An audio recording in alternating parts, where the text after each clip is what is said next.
Hello hi అండి. అందరూ బాగున్నారండి? మేమైతే చాలా బాగున్నామండి. ఇవాళ పెరిగించిపల్లిలో తిరుపతమ్మ తల్లి సంబరం చేస్తున్నారండి మా అమ్మాయి వాళ్ళు. అందుకే అందరం విని పెరిగించిపల్లి వెళ్ళాము. ఇప్పుడు సంబరం స్టార్ట్ అవుతుందండి. ఇక్కడ పొంగల్ వండి షెడ్లోని పొంగల్ తయారు చేశారు. ఇదిగోండి సంబరం స్టార్ట్ అవుతుంది అమ్మవారి గుడి చుట్టూ తిరగటానికి. ఇగో మా అమ్మాయి పొంగల్ పట్టుకొని వస్తుందండి. తర్వాత మా అల్లుడు కొబ్బరికాయలు అవి పట్టుకొని వస్తున్నాడు.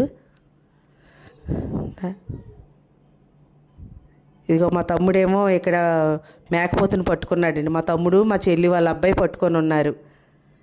ఇదిగో మా అల్లుడు వాళ్ళ అమ్మగారు వెనకాతల బట్టలు పట్టుకొని వస్తున్నారండి అమ్మవారికి. మా పాపకి ఆ డప్పుల సౌండ్కి చెవులు బాగా రీసౌండ్ వచ్చేస్తుందని చెవులు మూసుకొని వస్తుంది మా మనవరాలు. అగో మా చెల్లి పట్టుకుంది పాపని. అగో మా వారు వెనకాతలు వస్తున్నారు. మా అబ్బాయి అండి.